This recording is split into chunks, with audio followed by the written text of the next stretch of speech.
Հարցնեին, թե մոլորակի վրա որտեղ կարելի է ամենից շատ հրաշքներ տեսնել, ես կասեի Հայաստանում։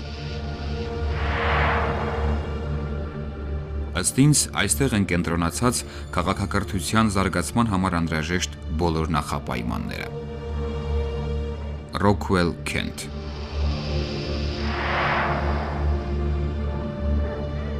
20-րդ դարի գերմանացի պատմաբան Մաուդերը գրում է.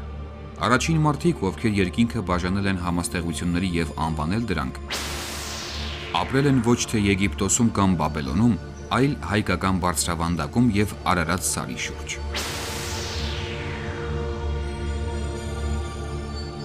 Ուր են տանում մեզ այս հիշատակությունները։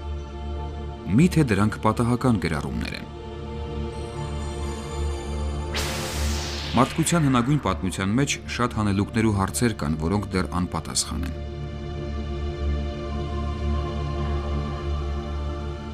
Գիտնականների պրպտումները մարդկության քարոզիներում հանգեցրել են մի քանի հնարավոր վարկածների,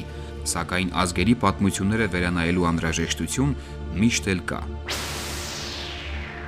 Իսկ դրա համար հարկավոր են փաստեր և շատ փաստեր։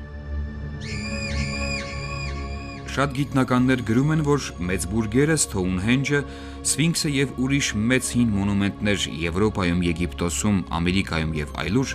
կառուցման իմաստով անհավանական կառույցներ են, քանի որ տեղի բնակիչների մշակույթն այդքան բարձր մակարդակ չի ունեցել և անհրաժեշտ գիտելիքները ներմուծվել են դրսից։ Բայց ստույգ որտեղից և իրականում ում մտահղացմամբ մնում էր առեղծված։